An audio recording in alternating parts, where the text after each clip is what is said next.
నమస్తే. ఆంధ్రప్రదేశ్ రాష్ట్రంలో సంచలనం సృష్టిస్తున్నటువంటి కేసు గాదె సాయి కృష్ణ అంశం కేసు. మామూలు సంచలనం కాదు. మీరు ఆంధ్రప్రదేశ్ రాష్ట్రంలో ఇదే వార్త ఉంది, ఏ వార్త లేదు. మీరు చూడండి, యూట్యూబ్లు చూడండి, టీవీలు చూడండి, ఫేస్బుక్లు చూడండి, ఇంకేదైనా చూడండి, ఎక్కువ శాతం ఇదే ఉంది. ఏం లేదు పెద్దగా. ఇంక యూట్యూబ్లో అయితే మొత్తం ఇదే. ఏది సాయి కృష్ణ మిస్ అయి దాదాపు ఇయాల్టికి 42 రోజులు అవుతుంది. మే 8 తారీఖు కృష్ణలంక పోలీస్ స్టేషన్కి తీసుకుపోయినటువంటి సాయి కృష్ణను ఇంతవరకు ఉండడా అసలు లేడా తెలియదు. అయితే ప్రభుత్వం కూడా దిగి వచ్చింది. విమర్శలు చాలా వచ్చినాయి, ప్రతిపక్షాలు బాగా కొట్లాడుతూ ఉన్నాయి. తల్లి ఆవేదనను అర్థం చేసుకున్నటువంటి ప్రభుత్వం అనుకోండి, ప్రతిపక్షాల ఆ యొక్క లొల్లిని అనుకోండి, ప్రభుత్వం నియమించింది ఏసీపీ దైవ ప్రసాద్ నేతృత్వంలోని ఒక బృందాన్ని ఏర్పాటు చేసి విచారణ ప్రారంభించింది. విచారణ నిన్న ప్రారంభమైంది. ఇవాళ శనివారం కదా, నిన్న శుక్రవారం. నిన్న ప్రారంభమైంది. శుక్రవారం ప్రారంభమైనటువంటి ఏసీపీ దైవ ప్రసాద్ బృందం విచారణ కొనసాగిస్తూ నిన్న కృష్ణలంకలో ఈ సాయి కృష్ణ ఇంటికి పోయింది. ఇంటికి పోయి సాయి కృష్ణ తల్లిని కానీ, వాళ్ళ మేనమామలను కానీ, చిన్నమ్మను కానీ అందరిని విచారణ చేసింది. ఎప్పుడు ఇది నిన్న ఎప్పుడు స్టార్ట్ అయింది? 10 గంటలకు స్టార్ట్ అయింది. 10 గంటలకు స్టార్ట్ అయిన తర్వాత దాదాపు ఒక 2 గంటలు 3 గంటలు 3 గంటలు కొనసాగింది విచారణ. 3 గంటలు కృష్ణలంకలోని గాదె సాయి కృష్ణ ఇంట్లో 3 గంటలు కొనసాగిన తర్వాత నెక్స్ట్ ఎక్కడ పోయిందంటే కృష్ణలంక ఈ బృందం అంటే ఏసీపీ దైవ ప్రసాద్ ఆయన ప్లస్ ఆయనతో పాటు బృందం ఉంటుంది కదా, పోలీస్ స్టేషన్కి పోయి మధ్యాహ్నం 1 గంటలకు ఈ పోలీస్ స్టేషన్లో విచారణ ప్రారంభమైంది. సిబ్బంది అంటే పోలీస్ సిబ్బంది ఇంకా అందరూ ఎవరెవరు ఎంతమంది అనుమానితులు అని మొత్తం ఎన్ని గంటల వరకు ఆ విచారణ కొనసాగింది తెలుసా? నిన్న శుక్రవారం 1 గంటలకు కృష్ణలంక పియాస్లో మొదలైనటువంటి విచారణ తెల్లారుతుంటే, ఎప్పుడు డేట్ అది ఈరోజు ఎంత? 20 కదా, నిన్న 19, 20 తారీఖు తెల్లవారుతుంటే 3 గంటల వరకు కొనసాగింది. అంటే నిన్న మధ్యాహ్నం 1 గంటలకు స్టార్ట్ అయిన విచారణ తెల్లవారుతుంటే 20 తారీఖు తెల్లవారుతుంటే 3 గంటల వరకు సుదీర్ఘంగా విచారణ కొనసాగింది. చాలా కోణాల్లో దర్యాప్తు చేసినారని తెలుస్తుంది. సిఐ నాగరాజును సిబ్బంది అయితే ఈ నాగరాజు కూడా వెళ్ళిండు అనేది ఒక అంశం వస్తుంది. ఏది? మార్కాపురం పోయిండు, 2 కానిస్టేబుళ్ళు, తర్వాత ఈ టాస్క్ ఫోర్స్కు సంబంధించిన వాళ్ళు, సిఐ నాగరాజు, ఒక ఏఎస్ఐ వీళ్ళంతా పోయినట్లు ఒక సమాచారం అయితే వస్తుంది. మనకు వార్తలను బట్టి చూస్తే కొంత సమాచారం. వీళ్ళందరినీ వాళ్ళతో పాటుగా అందరినీ కూడా విచారణ బృందం కొనసాగిస్తుంది. నిన్న మధ్యాహ్నం 1 గంటలకు స్టార్ట్ అయినటువంటిది తెల్లవారుతున్న క్రమంలో 3 గంటల వరకు కొనసాగింది. ఇక ఈరోజు విషయానికి వస్తే, ఈరోజు ఎంత? 20 కదా తేదీ, 20 డేట్ నాడు ఉదయం 10 గంటలకు స్టార్ట్ అయింది విచారణ. డైరెక్ట్ ఎక్కడి వరకు పోయిందంటే ఇది పటమట సిఐ పవన్ కిషోర్కు ఒక ఆదేశం పోయింది. నువ్వు ఎంబడే అక్కడ ఎక్కడ? విజయవాడలోని స్వర్గపురి శ్మశాన వాటిక దగ్గరికి పోయి, డేట్ ఏంది? 23 అని చెప్తున్నారు, 23 కూడా వచ్చింది లైన్లోకి, 24, 25, 23, 25 ఈ డేట్లో అనాథ శవాలు ఏవొచ్చినాయి, ఎన్ని వచ్చినాయి, ఎక్కడి నుంచి వచ్చినాయి, నాకు డాటా కావాలని ఏసీపీ దైవ ప్రసాద్ ఆదేశించడంతో పవన్ కిషోర్ సిఐ పటమట సిఐ పోయి పూర్తిస్థాయి దర్యాప్తు కొనసాగించాడు.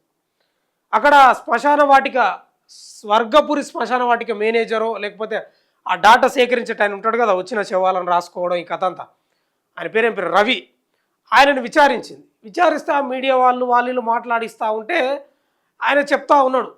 ఆయన చెప్పేదాన్ని బట్టి చూస్తే 100% కాల్చినారనే తెలుస్తుంది. అనిపిస్తుంది.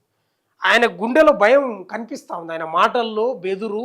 అసలు వాస్తవంగా కూడా ఏం చేయాలి? ఇప్పుడు అనాథ శవాలు వచ్చినప్పుడు ఏం చేస్తారు? ఉన్న ప్రొసీజర్ ఏంటంటే అనాథ శవం వచ్చింది, ఒక నిమిషం చెప్తాము. అనాథ శవం వచ్చింది అనుకుందాం. ఫస్ట్ ప్రొసీజర్ ఏముంటుందంట? నేను కూడా కనుక్కున్నా ఫోన్ చేసి. ఫస్ట్ ఏ ప్రాంతం నుంచి వచ్చింది ఇది, ఓకేనా? ఏ ప్రాంతం నుంచి వచ్చింది, తర్వాత ఆడన ఆడ మగ ఇవి ఇవి వాళ్ళు డాటా రాసుకోవాలి. తర్వాత ఏజ్ ఎంత, ఏజ్ ఏజ్ ఎంత, ఇవి ప్రాథమిక మస్ట్ అండ్ షుడ్ బి, ఇవి రాసుకోవాలి. 100% రాసుకోవాలి. ఇంకేమైనా వివరాలు ఉంటే కూడా రాసుకోవాలి. అనాథ శవాలు వస్తే ఇవి రాసుకోవాలి.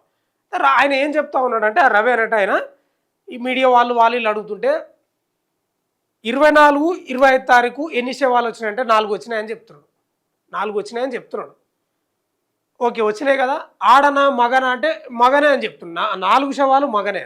ఓకే, ఏజ్ ఎంత ఉండొచ్చు? 20 నుంచి 25 లోపు. 4 ఒక్కటి శవం ఉంది అంటే లేవని చెప్తున్నాడు. అంత 45, 40 అని చెప్తా ఉన్నాడు. అయితే నాకు ఎందుకో ఆయన మాట్లాడే మాటల్లోనే ఒక భయం కనిపించింది. 100% ఆ రవి అనే వ్యక్తి, ఆ మేనేజరో లేకపోతే ఆ డాటా సేకరించేట ఆయన ఫుల్గా భయపడుతున్నాడు. 100% భయపడుతున్నాడు. ఆ స్వర్గపురి ఆయన ఏం చెప్తున్నాడు అంటే, స్వర్గపురి శ్మశాన వాటికలో మీరు ఎట్లా శవాన్ని కాలుస్తారు అంటే, సపోజ్ ఒక శవం ఒక బస్టాండ్ దగ్గర ఎన్నో పడ్డది, అది ఎవరో చెప్పిండ్రు పోలీసులకు. మామూలుగా ఇప్పుడు ఎవరైనా చనిపోతే ఏం చేస్తాం మనం? 101కి ఫోన్ చేస్తాం. సార్ ఇట్లా ఒక శవం ఏదో చనిపోయినట్టుంది సార్ మరి అని ఇన్ఫర్మేషన్ పోలీసులు వస్తారు. వాళ్ళు ఏదో రాసుకుంటారు. ఆ ఫోన్ చేసిన ఆయన పేరు ఎవరెవరు ఇన్ఫర్మేషన్ వచ్చో ఒకరిదో ఇద్దరిదో వాళ్ళు రాసుకుంటారు. ఇట్లా మాకు చెప్పిండ్రు, ఇట్లా వచ్చినామని. ఈ పోలీసులు ఏం చేస్తారు? మున్సిపల్ సిబ్బందికి లేకపోతే ఆ మున్సిపల్ సిబ్బంది ఆఫీసర్ ఎవరో ఉంటారుగా, వాళ్ళకి సమాచారం ఇస్తారు. వాళ్ళు వచ్చి ఆ శవాన్ని రికవర్ చేసుకొని ఆ పోలీసులు ఇచ్చే ఇన్ఫర్మేషన్ మున్సిపల్ అధికారికి పంపించడం, ఈయన కన్ఫర్మేషన్ చేసుకోవడం. తర్వాత దాన్ని ఏం చేస్తారంటే, ఏమైనా పేపర్కి ఇచ్చేటోళ్ళు పేపర్కి ఇస్తారు, ఏమైనా న్యూస్కి ఇచ్చేటోళ్ళు న్యూస్కి ఇస్తారు. మొత్తం అయితే ఆ శవాన్ని ఏం చేస్తారంటే, ఈ అనాథ శవాలను ఏం చేస్తారంటే, చనిపోయినాక ఈ మున్సిపల్ సిబ్బంది ఎవరైతే ఉంటారో వాళ్ళకు ఒక వెహికల్ ఉంటుంది, ఈ శవాలను తీసుకుపోయే వెహికల్. ఎందుకంటే విజయవాడ అంటే ఇప్పుడు హైదరాబాద్లో కూడా నగరం లక్షల మంది జీవిస్తారు. అనాథ శవాలు రోజు 1, 2 పోతున్న క్రమాలు కూడా ఉంటాయి. విజయవాడ కూడా మామూలు పట్టణం కాదు కదా, పెద్ద పట్టణం. అట్లా మున్సిపల్ సిబ్బందికి ఏరియా వైజ్గా ఒక వెహికల్ ఉంటుందంట. ఒక వెహికల్ ఉంటుంది మున్సిపల్ సిబ్బంది. వీళ్ళు ఏం చేస్తారంటే, దానికి ఒక డ్రైవర్ ఉంటారు, ఒక 4 సిబ్బంది ఉంటారంట. ఆ అనాథ శవాన్ని వాళ్ళు పికప్ చేసుకుంటారు. పికప్ చేసుకొని ఇదంతా ఈ సిఐ లేకపోతే ఆడ పోలీసులు మొత్తం సేకరించి ఆ మున్సిపల్ అధికారికి ఇదంతా కన్ఫర్మేషన్ తీసుకుంటారు.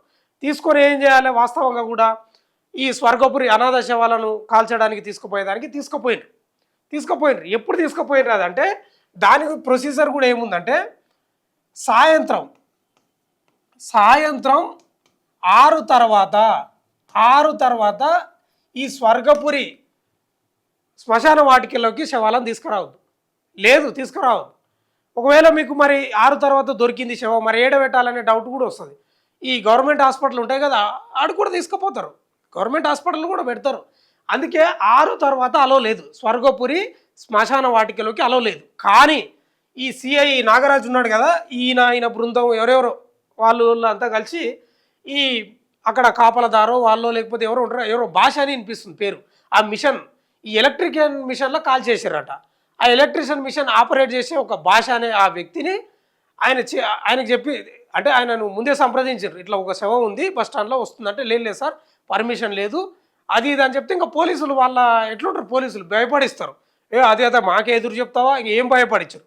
6 తర్వాత వద్దంటే కూడా ఎప్పుడు 23 తారీఖు 23న దాదాపు 7 నుంచి 8 గంటల ప్రాంతం, నైట్ పూట, సాయంత్రం అనుకోండి, ఇక సాయంత్రం మూసి రాత్రి అవుతున్న క్రమంలో 23 తారీఖు 7 నుంచి 8 గంటల ప్రాంతంలో ఒక శవాన్ని తీసుకొచ్చారంట. ఏది అందులోకి వద్దంటే కూడా భాష వీళ్ళ ఆపరేట్ చేసే ఆయన వద్దంటే కూడా బెదిరిచ్చో అదిరిచ్చో ఎట్లా తీసుకుపోయి ఆ శ్మశాన వాటికలు కూడా ఫ్రిడ్జ్లు ఉన్నాయి, ఆ అనాథ శవాలను పెట్టే ఫ్రిడ్జ్, దాంట్లో పెట్టిరంట. 23 నైట్ తీసుకొచ్చి దాంట్లో పెట్టారు. అది అయిపోయింది. తర్వాత ఏం చేశారంటే 24 తారీఖు ఇదే సిఐ నాగరాజు మున్సిపల్ అక్కడ నుంచి ఇక్కడ నుంచి పర్మిషన్ అంతా తెచ్చి అనాథ శవాన్ని క్లారిటీగా ఒక లెటర్ తెచ్చిరంట. లెటర్ తెచ్చి ఈ మేనేజర్ ఎవరు ఉన్నాడు కదా రవి అనేట ఆయన, శ్మశాన వాటికకి సంబంధించి, రవికి ఆయనకు పూర్తి స్థాయిగా ఒక ఆ లెటరో లేకపోతే అదే కన్ఫర్మేషన్, ఇంకా అనాథ శవమే కాల్చాలే అని ఒక లెటర్ తీసుకొని ఇస్తే, ఆయన కూడా మొత్తం ఎక్కడి నుంచి వచ్చింది, ఎప్పుడు వచ్చింది, ఏం కథ అని ఈ రవి కూడా నాటకాలు ఆడుతున్నాడు. నాకు అర్థమవుతుంది, రవి కూడా నాటకాలు ఆడుతున్నాడు. కొన్ని మీడియా ఛానళ్ళకేమో 24, 25 తారీఖు లోపల అయితే 24, 25 డేట్ల 4 వచ్చినాయని చెప్తాడు. కొన్ని మీడియా ఛానల్ అడిగితేనే 23 కూడా నైట్ వచ్చిందా అని చెప్తున్నాడు. ఆయనతోటి కూడా లొసుకుంది, ఆ భయంలా కనిపిస్తూ ఉంది. అయితే రవికి కన్ఫర్మేషను 24 తారీఖు 3, 4 గంటలకు 5 గంటలకు వచ్చిందంట. అయితే అప్పటికి ఇక టైం అయిపోయింది కాబట్టి కాల్చలేదంట. అప్పటికి కాల్చలేదు, 24 తారీఖు కాల్చలేదు.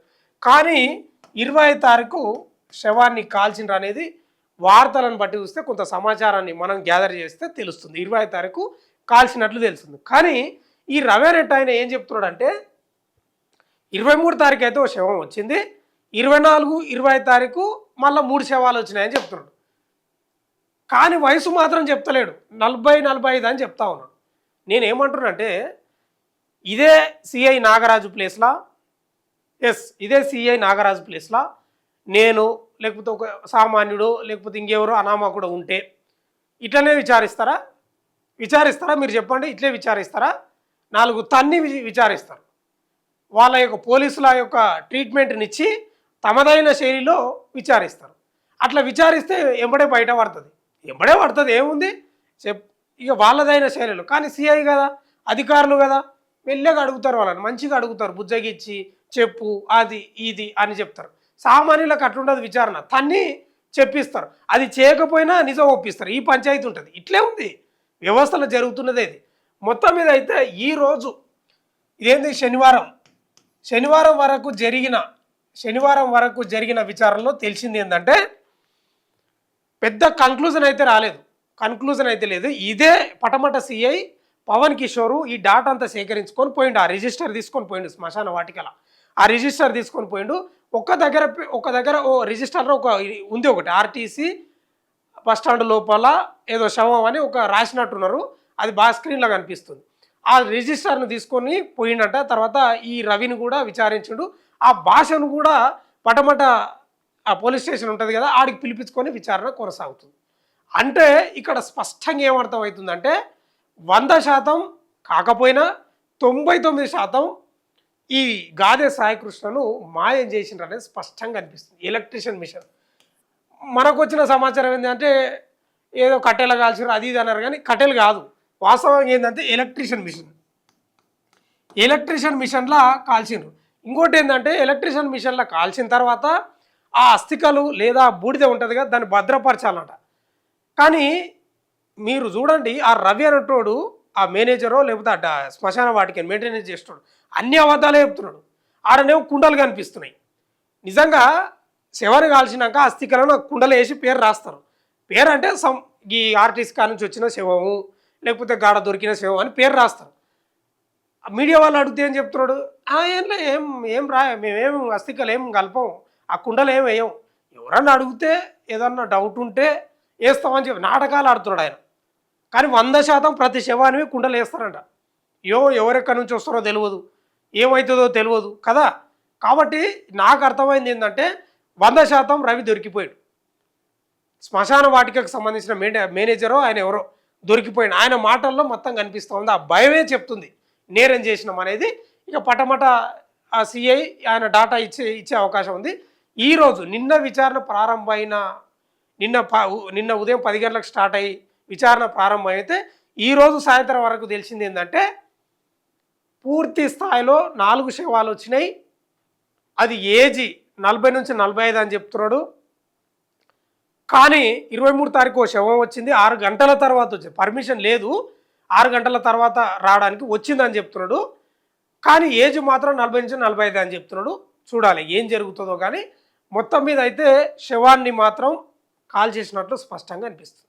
ఆ రవి యొక్క మాటలు, ఆయన యొక్క తడబాటు, ఆయన యొక్క వణుకు చూస్తే 100% స్వర్గపురి విజయవాడలోని స్వర్గపురి శ్మశాన వాటికలో కాల్చినట్లు స్పష్టంగా అర్థమవుతుంది. నేను ఒక మాట ఏం చెప్తున్నట్టే ఈ జోకుడేందుకు, ఈ విచారణ గదవట్టి అడుక్కున్నాడేందుకు.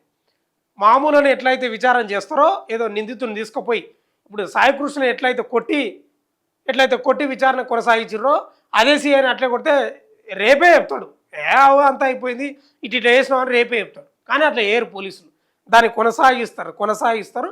మరి ఏం చేస్తారో చూడాలి. మొత్తం మీద అయితే సాయికృష్ణ మిస్సింగ్ మిస్టరీ ఇప్పటికి కూడా తేలలేదు. చూద్దాం రేపు ఏమైనా దర్యాప్తులో ఇంకేమైనా ముందడుగు పడే అవకాశాలు కనిపిస్తాయో. చూస్తూనే ఉండండి మన తొలి వెలుగు.